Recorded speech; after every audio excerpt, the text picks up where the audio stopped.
Hello and welcome to the Bureau Podcast. I'm Matt Cowan, the Bureau Chief and your host. Thank you for listening in. Coming up in this episode, I've got some news, travel, and a review. So please stick around for all that. Let's get into it. Well, the Bureau Podcast is finally back after a wee bit of a break. As usual, we've all been busy working on other things. And when I say we, I mean me, Mel and Andy. You'll know them if you've listened to the podcast before. In my case, I've actually been able to do some traveling as well, mostly for the Bureau Asia channels and Travel and Leisure Southeast Asia, which has taken me to Hanoi, Cam Ranh and Phan Rang, which has been a lot of fun and a nice change compared to what I was doing around about this time last year. So there you go. I haven't been able to put together a regular podcast schedule until now. Hopefully I can do this more regularly in the weeks ahead because I really enjoy doing them and the edit is way less taxing than a video edit, although I've been enjoying making those as well. So keep an eye out for the next one, hopefully coming soon. So be sure to subscribe to the Bureau Asia on YouTube. But before we get into the show, I just want to fill you in with how things are going to go this season at the Bureau Podcast. Both Mel and Andy are stepping back from the podcast for now. No, I haven't sacked them, nor have we split up due to irreconcilable creative differences. It's just that, as you may or may not know, Mel actually has a real job. So that's going to prevent her from appearing on the podcast as a host for now. But hopefully she'll make the odd guest appearance here and there and continue to inspire me to get off my ass and create more. No doubt she'll appear again on the podcast at some time at a later date, as it's great to not only have someone else's point of view, but a female one at that. As for Andy, he'll be back in Australia by the time this goes up online. He's taken on a 3-month project that requires him to be back in Australia for at least that period of time. So obviously he can't be here to co-host the podcast. But perhaps we'll get him to call in from time to time to give his unique perspective on the world. Who knows, we might even get him to do some reporting on things in Australia that have some relevance to us here back in Vietnam and Southeast Asia. And knowing Andy, it will involve endless dispatches on how expensive things in Australia are compared to here. I've actually received one already. And I think he'd only landed an hour or so, half an hour earlier. So I'm expecting the messages to come in pretty thick and fast for the first week. So anyway, Andy, if you're listening, you're probably not even listening anyway. You can't have everything. So you've probably already worked out that it leaves me. Yes, you're stuck with me for this season, but I promise it's not all going to be boring monologues just like this one. In an attempt to keep you listening in, I'm hoping to have an interesting guest on each episode for short interviews or quick chats about whatever's going on in our part of the world at the moment. So please bear with me this episode as I try to set the tone for the rest of the season. So how about that? I'm looking forward to it. I hope you are too. Okay, so let's really get into it. This time, I promise.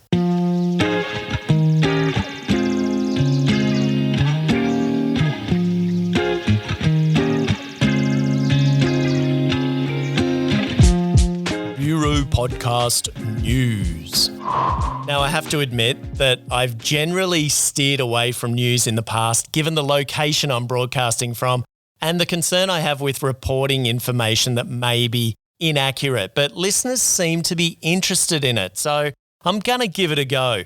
But I'm not going to limit the segment to news in Vietnam, and given that this is the Bureau Asia after all, I'm going to endeavour to share news from all over the region in the coming weeks. And I think I might call it something like High Five. So 5 news stories that I think will get some high interest among you listeners.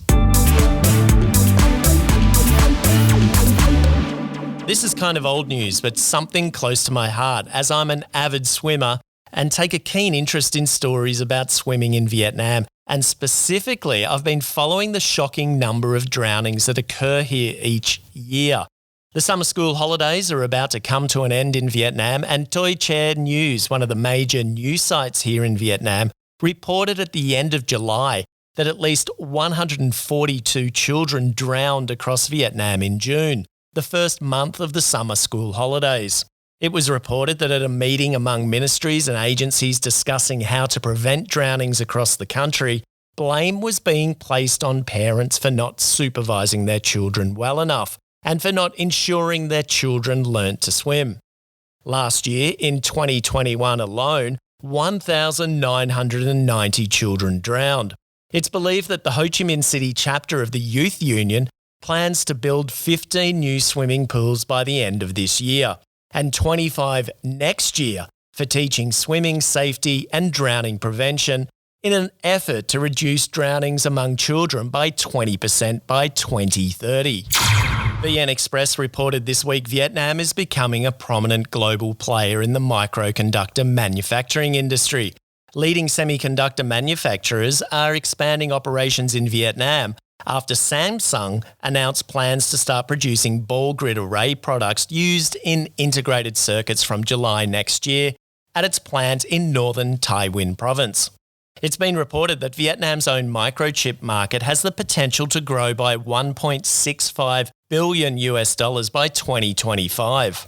Vietnam is also home to a $1.5 billion Intel plant, the largest in the US tech giant's global manufacturing network. It's said that Vietnam's stable business environment and young labour force have helped Intel overcome the semiconductor shortage crisis. However, there still remains a shortage of skilled labour in the industry. Vietnam still requires tens of thousands of skilled workers in order to meet the demand for semiconductors globally. Global companies like Samsung, LG, Honda, Intel, Toyota, Canon and Heineken already have large manufacturing plants in Vietnam. It was reported last weekend that Highlands Coffee, Vietnam's largest coffee chain, lost 19 billion Vietnam dong, or just over $812,000 last year, its first loss since 2014. Sales plunged nearly 20% to 1.7 trillion Vietnam dong, around $73 million if my calculations are correct. It still remains the largest coffee chain in Vietnam and was established in 1999 to sell packaged coffee and opened its first cafe in 2002. It now has 525 outlets across the country and was acquired by the Philippines' Jollibee Foods in 2012. Jollibee Foods also owns Pho24 and Coffee Bean and Tea Leaf. Jollibee Vietnam posted a 43.9 billion Vietnam dong, or $1.83 million loss last year.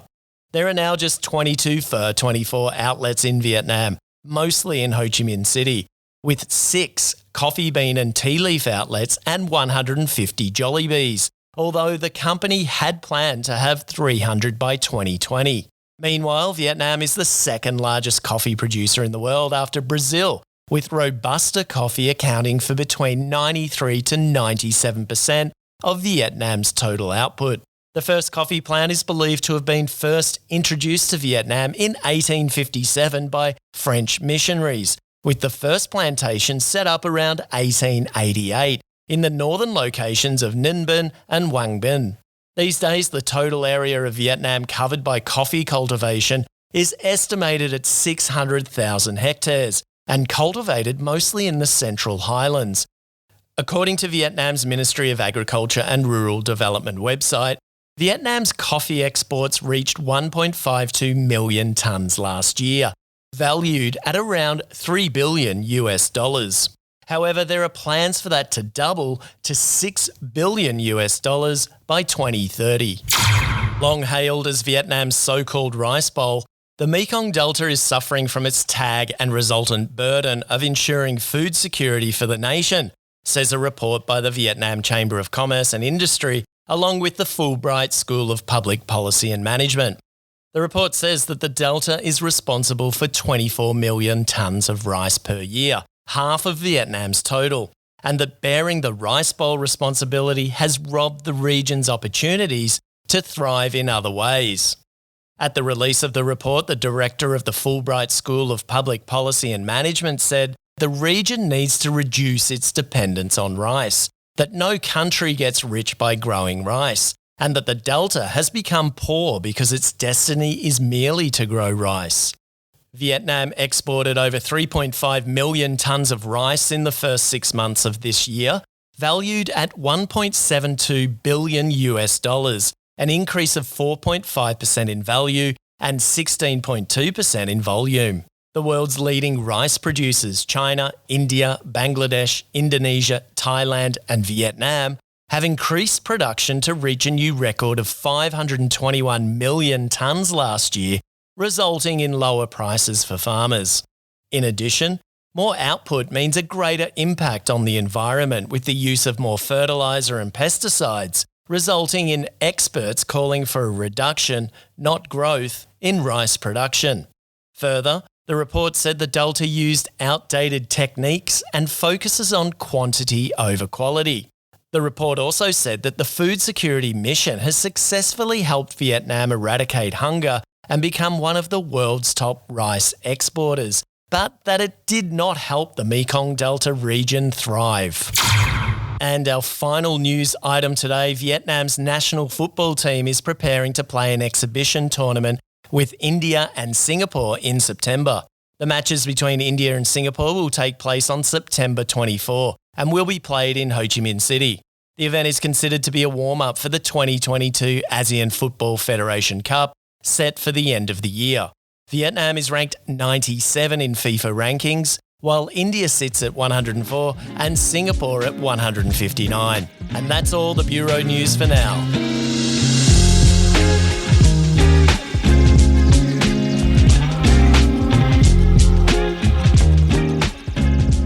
Well, there you have it, the Bureau News. I hope it didn't drag out too much. I'll work on tightening it up over the coming weeks, I promise. But as you heard, I'll endeavour to mix it up a bit with economic, cultural and sports news, including news from around Southeast Asia. Let me know how you liked it by answering the short poll I've attached to the bottom of this episode on Spotify. I'd really appreciate your feedback to make things better. If you're listening on a different platform, let me know on Facebook at The Bureau Asia or go to the website thebureauasia.com where I'll post this episode and you'll be able to drop your comment there. Be nice though.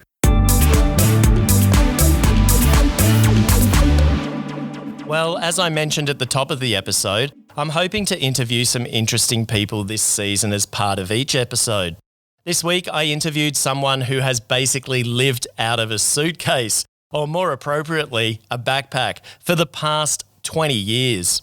Back in 2003, James Clark decided to live as a digital nomad, a term to describe someone who essentially has no fixed address and, as the phrase suggests, lives online nomadically, if that makes sense. I wouldn't mind betting that James was living the life of a digital nomad long before the term became common use. James is what he calls himself a long-term traveller from Melbourne, Australia, and in 2009 he began blogging about his travels as Nomadic Notes that now has over 1,000 pages of information about the destinations he's visited, mostly in Asia. Nomadic Notes is currently in Ho Chi Minh City, so I gave him a call. Now, just a quick disclaimer, or rather excuse about the audio. James was holed up in a hotel somewhere in District 1. I think we've all been there at some stage. And as the interview fired up, one of those awesome tropical storms rolled through. So please hang in there. It's a very interesting interview. Here we go. James Clark, otherwise known as Nomadic Notes, thank you for joining me. Hey, thanks for having me, Matt. Yeah. Where are you at the moment? Well, we're in the same city for a change, so the stars aligned. So I'm back in Ho Chi Minh City, so it's nice to be back. It doesn't sound like we're in the same city. Yeah, well, you're over in District 7, I suppose, so maybe... Hey, lay off District 7. Hey. Okay, so I might as well get straight into it because I've got a number of things to ask you, and I'm sure the listeners are pretty keen to hear what you've got to say. Okay. Cool. So, look, you're probably the most travelled and most knowledgeable digital nomad in Vietnam at the moment, with the most up-to-date travel info on Vietnam, along with Vietnam Coracle. I'm pretty sure you know him.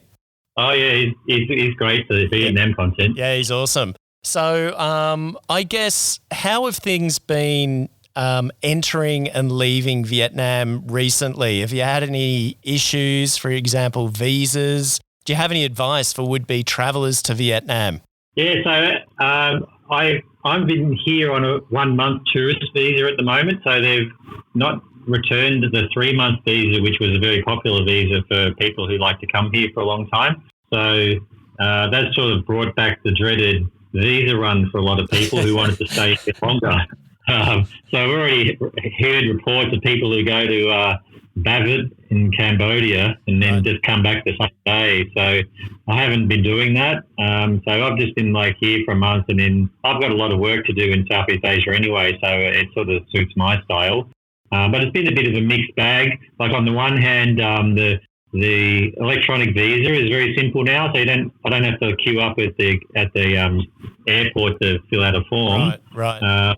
I came in June, and there was no one in the queue at immigration, and I thought, oh, this is all right. But then I came back last week, and it was there was a queue down the corridor.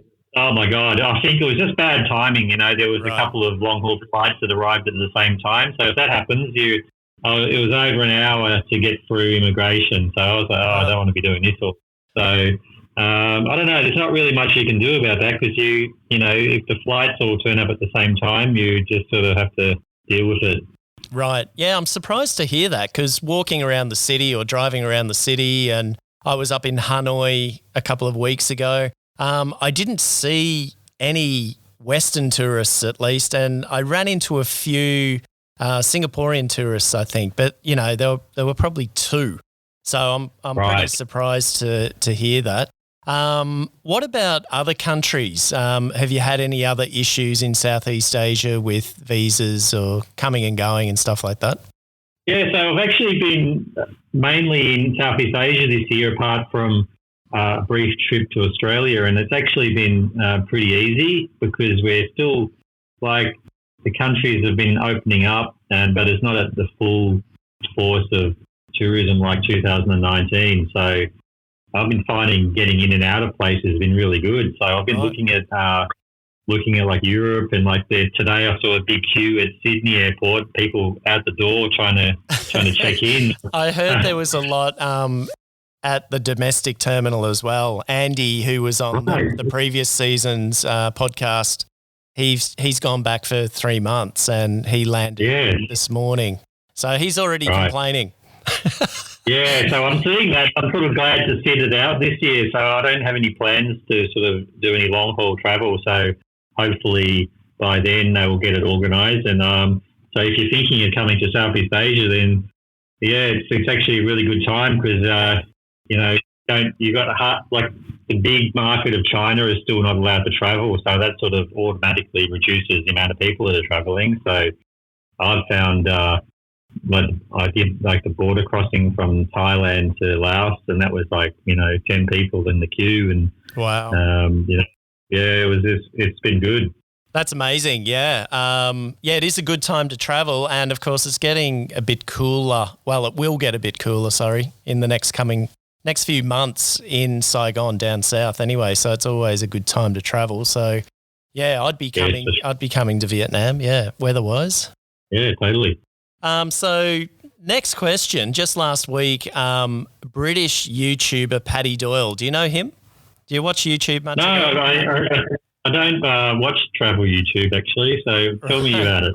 Well, he's on a mission. Or he was on a mission to ride a motorcycle the length of Vietnam from the north to the south.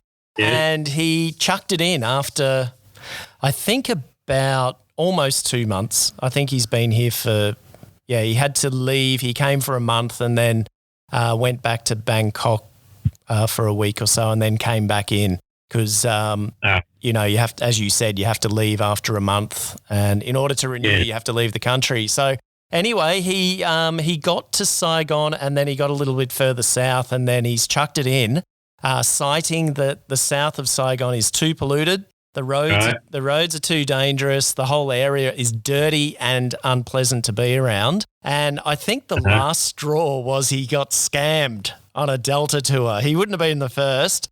Yeah, What for are, sure. what are your thoughts on traveling in Vietnam in general these days? How do you find it? And perhaps compare it a little bit with 10 or 20 years ago. Yeah, well, I mean, I don't know who this guy was, but I think for me, like I didn't have any expectations. So when I first came to Vietnam, I came to Vietnam in 2005, which happened to be the year that YouTube started. Right. So I never had videos to have a look at what was going on. So I just turned up and just saw. I actually went to Cambodia and Vietnam first, and just saw the urban chaos, and it was just like nothing I've ever seen before. Traffic everywhere and people hustling you and extreme poverty, broken streets, just nothing, just the urban chaos. So that's what was my benchmark. So, it's improved a lot since then. Yep. In both countries. So I don't know. I think maybe now if people might come in and see like these highly polished Instagram and TikTok videos where they just show a drone photo of, ladies in eyes and conical hats in a rice field. Yep. They think, oh my God, this is a paradise. And then you get to Vietnam and it's like, well, it's like there's nearly 100 million people live here in a very small sliver of land along the eastern edge of Southeast Asia. It's not like there's a lot of people here and it's a very urbanized country. So maybe people don't have the expectations of, a country that's still developed. So I don't know. I'm just seeing it from, nearly 20 years ago of progress has been made, rather than not having an expectation of, the roads aren't good, so I'm going to give it up. So I don't know. Yep. Well, I've been loving the Instagram trend at the moment. It's Instagram versus reality. It's pretty hilarious. I was going to say that. I thought that's a good example where, they show this. Like I was in Dubai for 3 weeks last year, and that's like the ultimate Instagram versus reality because there's so many Instagrammable buildings there. But on the ground level, it's just this place where you can't walk. There's like no footpaths and you have to like... No, I didn't realise that. It's terrible. But you put someone in front of a beautiful building with some nice filters and it looks like an urban paradise. So just on social media and video, you don't do video, do you? No, I have like an account, but I just my brain doesn't work in video. Which actually, I watched one of your videos once, and I was like, oh man, I should do this. I thought it would have made you not try it. No, because yours was more realistic. Like you're like a guy going out having adventures, and I thought that's the sort of thing I want to watch is that sort of stuff. Okay. So. You're not swirling around in your nice dress and you're holding a hat. Well, it's actually a big challenge to be on YouTube. I'm nearly 50. I'm 50 in 18 months' time. And, social media, as you know, social media and YouTube especially, it's really set up for that sort of 25 to 35 age bracket. That's probably why I like it. Like I like you and Mark at Rusty Compass because you just keep it real. You're just two dudes walking around. Like you're not putting on a persona. Yep. And I like that. But anyway, I tried doing some videos myself. I just stop and start all the time, and I think better when I'm writing stuff down. So I had tipped to the video content people. Maybe I should get if I had like a editor and someone following me around doing the filming, maybe that would be different, but it by myself. Yeah, I think a big part is learning how to edit and having some sort of editing software that you're happy with and comfortable with. And, if you're on a budget, also, so it's not too expensive. I was pretty fortunate last year because we were locked down, and that's when I taught myself how to edit a little bit. I keep it fairly simple, but it gave me a little bit of time to do that. And I think the editing part is something that, perhaps older blokes like us, it prevents us from making that leap into video. But once you sort of get your head around sort of the back end of it, you get a bit more confident. But it's just time. It takes a lot of time and a lot of effort and expensive gear a lot of the time. Yeah, absolutely. You need to have a good microphone. I watch videos and I can tell when the microphone isn't very good. Or same with podcasting. I listen to a podcast and I can just tell that, I've been on a few podcasts and the real professional ones, have told me to set up a little booth. I've been in a hotel room and they will, okay, what you've got to do is get two, chairs together and chuck a big blanket on top of it and then set yourself up. Well, I'll make sure I post a photo of my setup once I get this podcast up online, because I've pulled 3 pillows off the sofa, actually 4 pillows off the sofa, and I've sort of got a little cave that I'm hiding in. Yeah. It's actually really bloody hot. And the fan couldn't get in. So it was like a sauna, but I just had to I know. I'm baking at the moment because I don't want the fan on. It'll blow on the mic.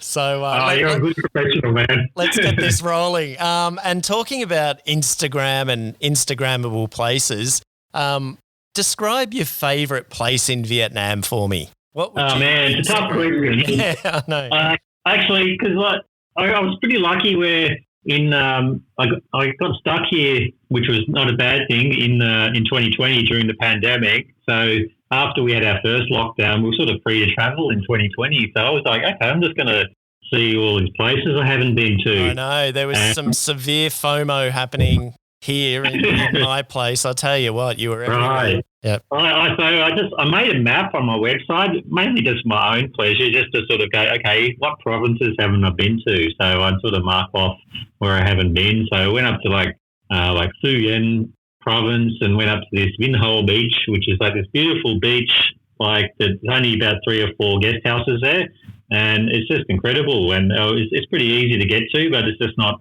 really near anything. So little places like that. And then I went to Con Dao, which was an awesome, I know you've been there, which is an awesome island group with so much history and really cool buildings and some beautiful beaches there and great scenery.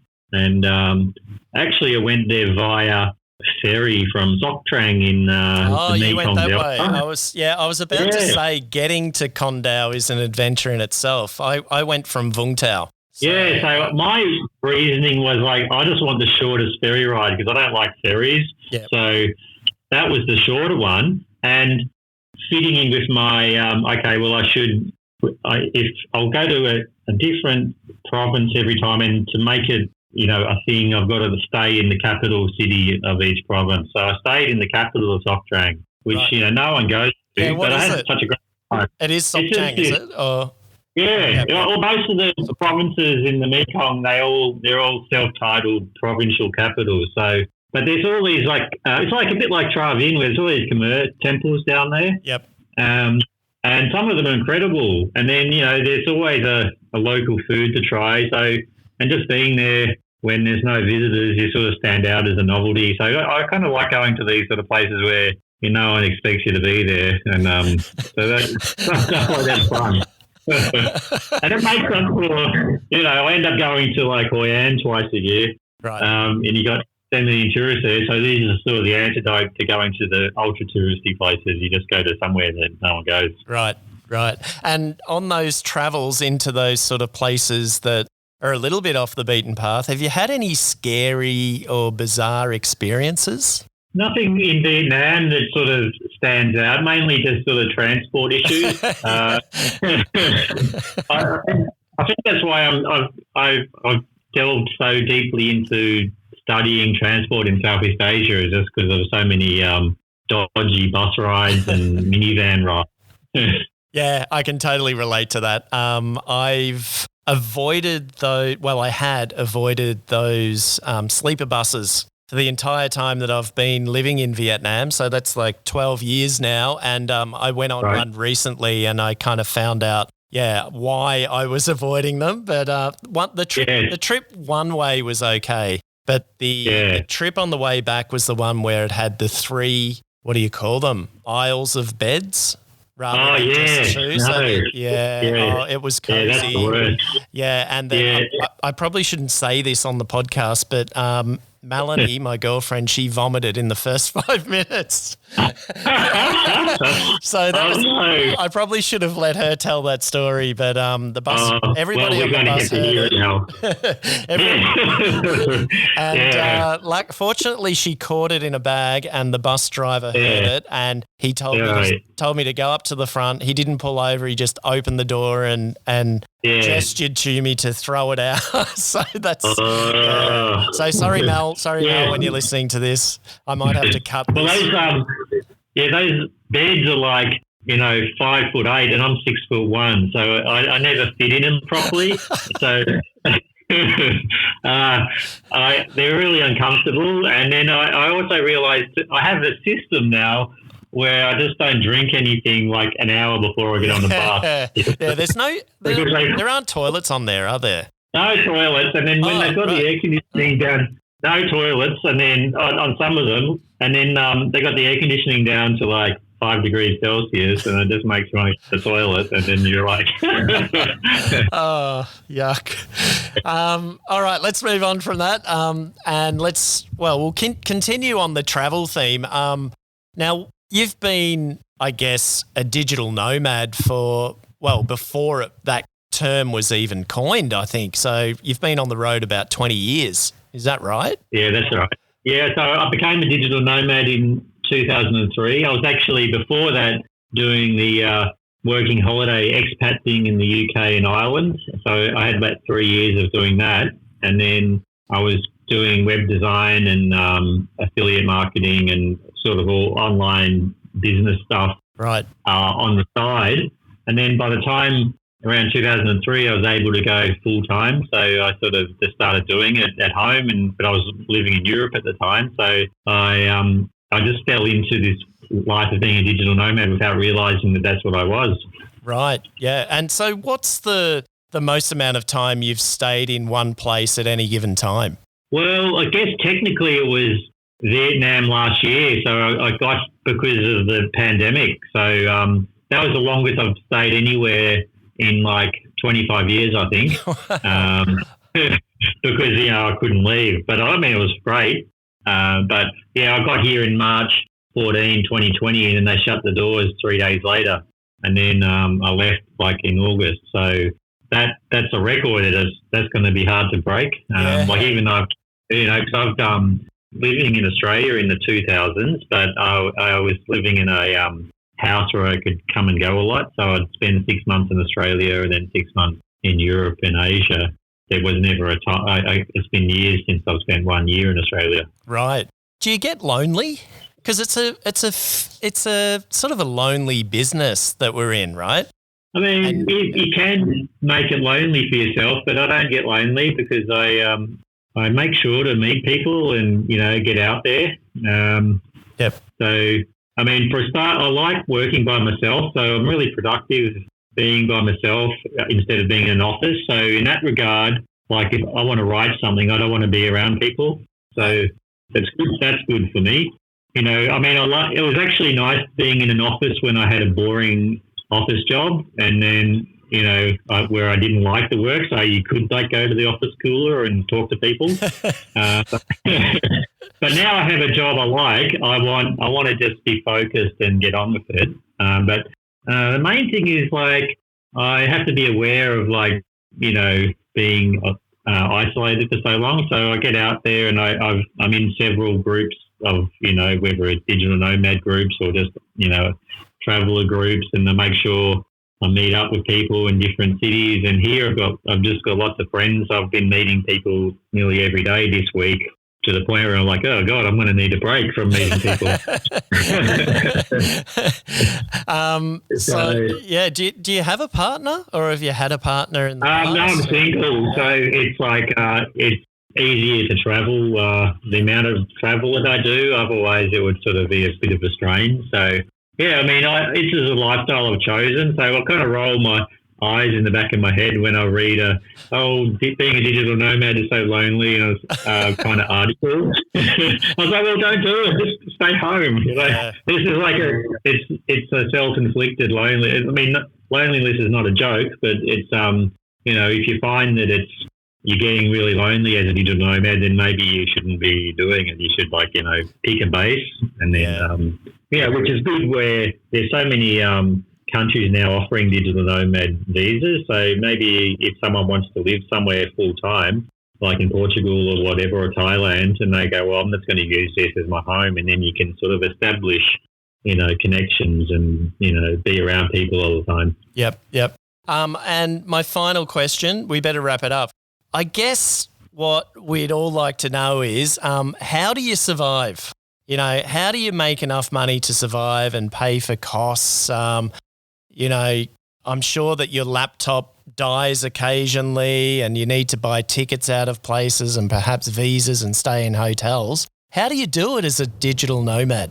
Well, the thing is, I've been like web design, affiliate marketing for since 2003, like I said. So that was always my first business. So I didn't have a blog until 2009. So I started Nomadic Notes in 2009. So by that point, I didn't need Nomadic Notes to be a website that paid the bills. So there was no pressure for me to sort of monetize it heavily. So I've always had other websites and businesses that have been, keeping me in the bills, which has allowed me to do that. And I'm also, I've just started this other website, Future Southeast Asia, which I've sort of been spending more time on because that's ever since the travel downturn. So I've just been focusing on construction and transport and infrastructure in Southeast Asia. There's more opportunity to monetize that in the future. So I'm working on those projects while I've got all these other sites that don't have my name on it that sort of pay the bills. Right. Okay, cool. Interesting stuff, mate. James Clark, aka Nomadic Notes, thank you for taking time out to answer my questions today. It's been great. Hopefully I can get you back on again soon, the next time you're in Saigon. Or when are you leaving, actually? I'll be gone next month and I'll come back in. I'll be back just for a short visa run. So I'll be going most of the year. So yeah, I'll make the trip out to D7 and we can talk. Yeah, we can talk infrastructure. Yeah. Okay. Excellent. Awesome. Thanks for having me. Yeah, thanks a lot, mate. Talk to you soon. Bye.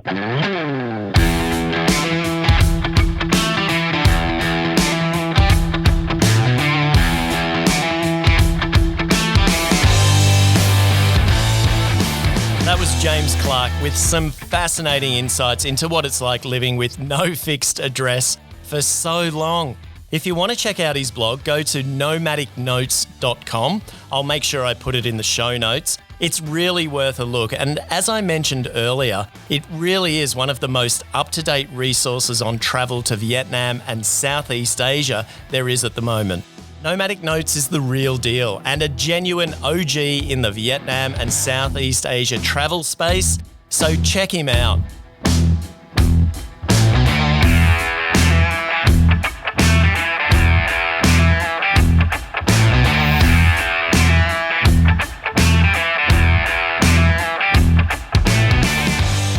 This week's review, brought to you by no one. Okay, so I'm going to make this week's review pretty quick as I've already stretched this episode out longer than I'd planned. In this segment, possibly each week, I review a bar, restaurant, hotel, resort, food or whatever.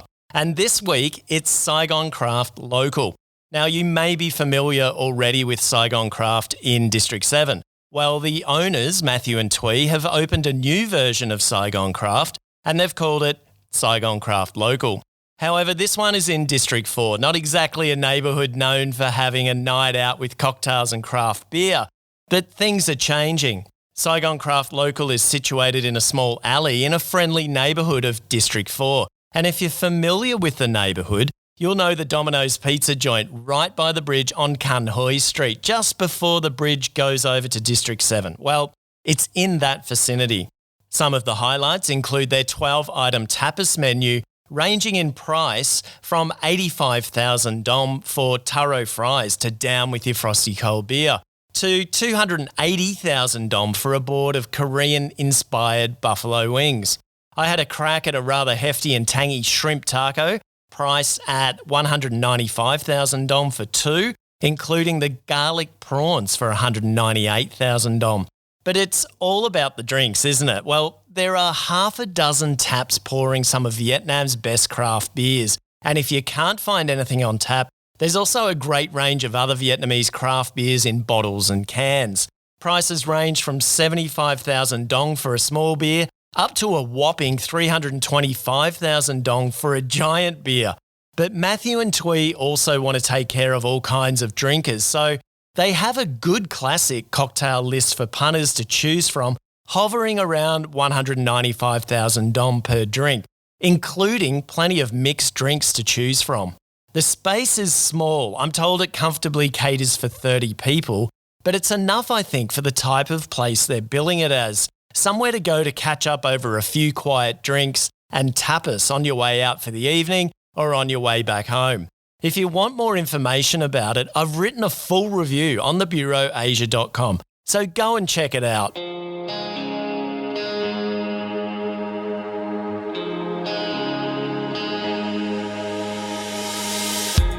Okay, so that's it for this first episode from me, all on my lonesome. I hope you've found it interesting, entertaining, and educational.